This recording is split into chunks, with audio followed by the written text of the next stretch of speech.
This is National Native News. I'm Jill Freitas. Residents of Anaktuvuk Pass can now use four-wheelers for subsistence hunting in the gates of the Arctic National Park and Preserve.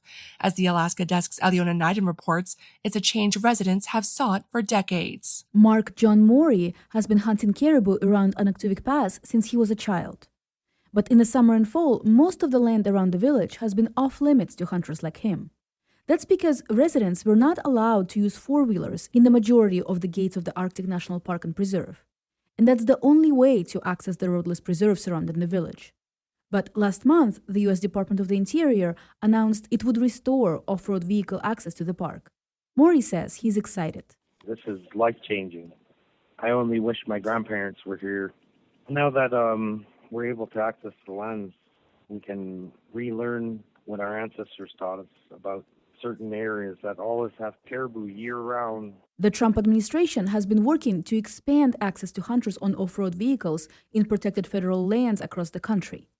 However, a National Park Service spokesman for the Alaska region said this action is specific to subsistence hunting in the gates and does not apply to sports hunters. And it comes after decades of back and forth on the issue.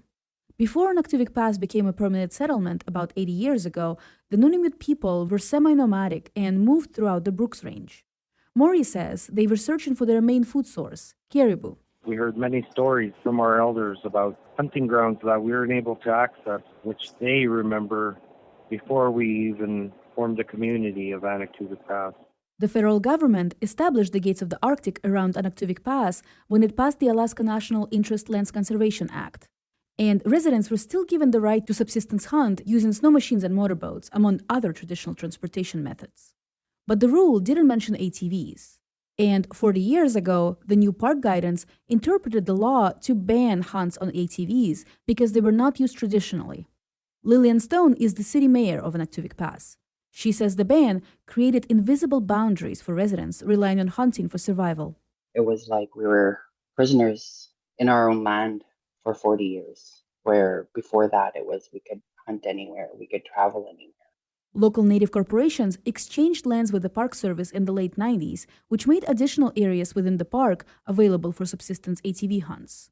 Still, residents could only access about 1% of the gates of the Arctic.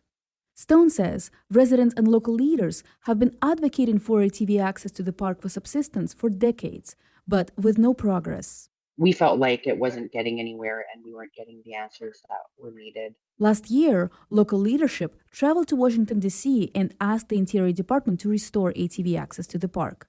This May, the department announced the decision to do that. Interior Secretary Doug Burgum wrote in a social media post that, quote, "No one knows or cares for this land more than the people who live here," end quote.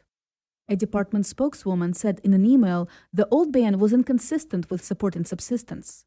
She said the Park Service will consult local communities within 6 months to establish the new rule. Kristen Morey is an Anaktuvuk Pass hunter and a mother of 2. She says the announcement means a lot for her and her children. I have no words of what of what just happened because it just makes me really emotional, and I'm excited to be out there and to no longer have to worry about when we have to stop, because I'm out there year-round as well. The Park Service said local hunters should contact the gates of the Arctic for current information on using ATVs while the regulatory process is underway. In Anchorage, I am Alyona Knighton. And I'm Jill Freitas.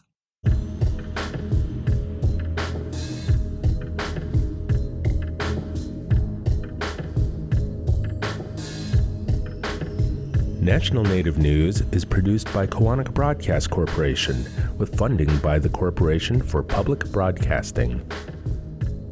Grand Canyon Conservancy fosters visitor engagement with the landscape, and the Grand Canyon Conservancy Field Institute provides adventures designed with Grand Canyon National Park. More at grandcanyon.org. Grand Canyon Conservancy supports this show. Support by Sonosky Chambers Law, championing tribal sovereignty and Native American rights since 1976. From opioids litigation to treaty rights to tribal self-governance. With offices in Washington, D.C., New Mexico, California, and Alaska. Sonosky Chambers Law.